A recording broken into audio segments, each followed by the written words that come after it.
All right, Rochelle Trow. I love the word flow. It's like my favorite word. As a dancer, it's all about flow. How about for you? For me, flow means just living, evolving, moving, moving with life, with whatever hits you.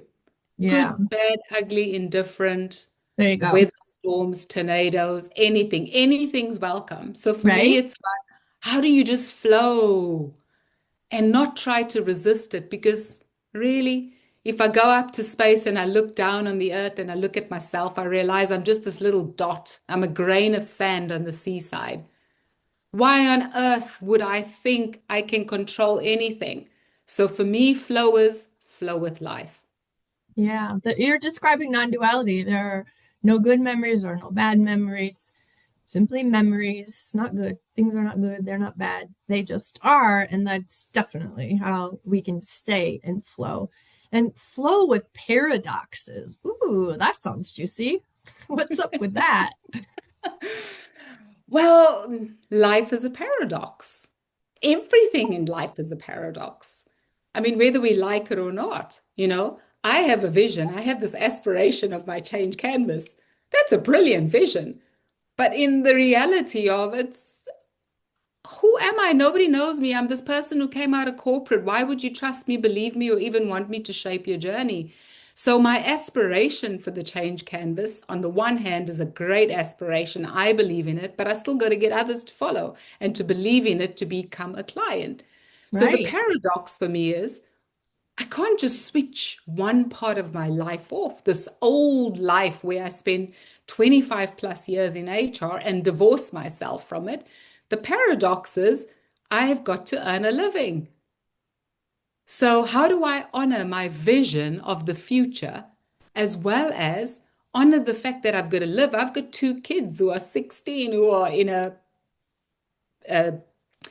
in Switzerland, how do you term it? A private school, let's just Mhm. say an international school, but it costs a lot of money.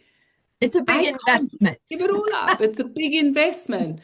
So for me, that's just one example of a paradox. But everything in life is a paradox. AI is shaping things in ways which people didn't anticipate. How do you Yes. coexist with AI and not resist AI? So the Yeah. paradox is, yes, it's going to take over jobs, but what do you do? Can you see it as the opportunity to live with it and look for the opportunity to coexist as opposed to resist it?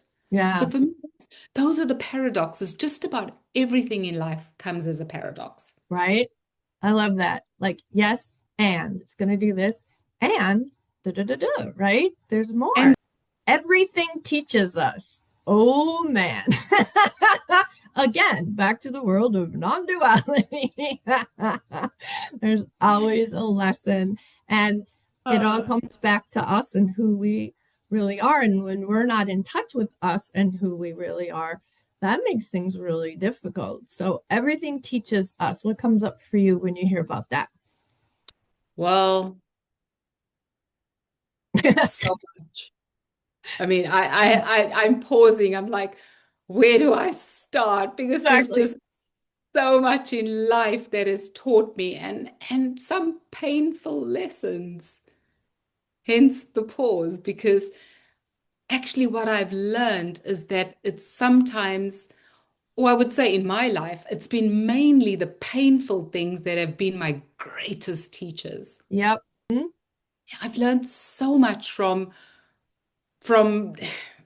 stuff. Now I'm trying to decide, do I go with the something in my corporate life or do I go with something personal? I or spent both. 25 plus years with somebody I thought I loved. I thought I knew. But actually it turns out that actually we were just two scarred individuals who each came into our relationship with baggage. One Yep. of us grew and the other Yep. one stayed still. And so I know the that one. gap between us is just grew. until I had to make the hard choice of walking away. Yeah, very hard. I had to make the choice of walking away when I just moved my family from London after 20 years of living in London to Switzerland. Oh, wow. Literally 6 months into living in Switzerland, I was like, I can't do this. And I asked for a divorce. I mean, which mother asks for a divorce after just moving their family to a new country? You know how I judge myself? Mother on a roll Ah, to a better life. That's but for sure. so these are moments that everything taught me, but I realized at that point in time, I can't stop what's coming up so strongly, Right. viscerally, Yeah. literally pushing from my belly, forcing, it was literally coming up in my body. Yeah. It was screaming, no, no, no. I Yeah. cannot be my mother again. Oh, yeah. There you go. Right. And it was pushing up. And that's where your voice came from, too. You started speaking your truth. Well, yeah, I started speaking my truth because my voice was just rejecting everything I saw. And so my belief about my mother being in service to the world, I started to challenge that from the depth of my body. And I was like, no, I refuse to be my mother in this marriage. I refuse to be the person who serves everybody else's needs and does not look at my own needs. Because that's what my mother did. That's what I witnessed. She was an amazing, incredibly strong woman, but she lived her life in service And she to her lived a life detriment. in service, right? Yeah, Yeah, yeah. man. Very cool. Okay. So be compassionate. Whoa, right? So that's not being very compassionate with yourself when you start living like your mother who wasn't compassionate with herself. So what comes up for you when you think about be compassionate? Well, what comes up for me is how harsh I judged myself. Mm, I had to learn, literally, to be compassionate towards myself. yeah. I mean, Linda, it was so bad that I would always do for others. And every time it came to me, I'd be like, well, no, I don't deserve it. I shouldn't have that. Yeah. Why do I need that? Until one day I had this moment looking in the mirror. I was in my bathroom and I was getting ready for work and I looked in the mirror and I looked at this person and I was like, who the hell are you? Who You know are what you? feeling when you start swearing. Yeah, I didn't want to use the word, but I mean, I had I a love big, it. ugly word come out. It's like, who the hell are you? Good. I'm I'm two sizes bigger than the person I was. Mm. In many I've ways, got right? these Not just fat weight, right? cheeks. And Mm. I'm wearing this black suit. I'm wearing a suit like a suit of armor. And Yep. I feel like my body is just bulging out of the suit. Who the Wow. hell are you? You are not the I person I who you don't were know you meant to anymore. be. I don't Right? know you. Yeah. We And get so the worst, lost. and you know what the worst part was? I couldn't even say to myself, I loved myself.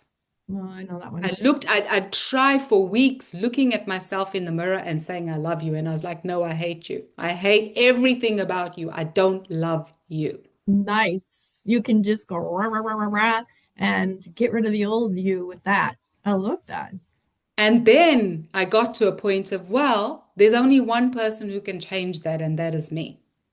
Mm, And that's being compassionate to myself is what taught me, or I should say, was the catalyst for me literally saying, no, no, no. good. And I literally started to turn my life, I love it. which is Somebody in my what brings me back to flow. I wasn't living in flow at that point, Yeah, yeah, yeah. but it was Yeah. the compassion that brought me back to flow.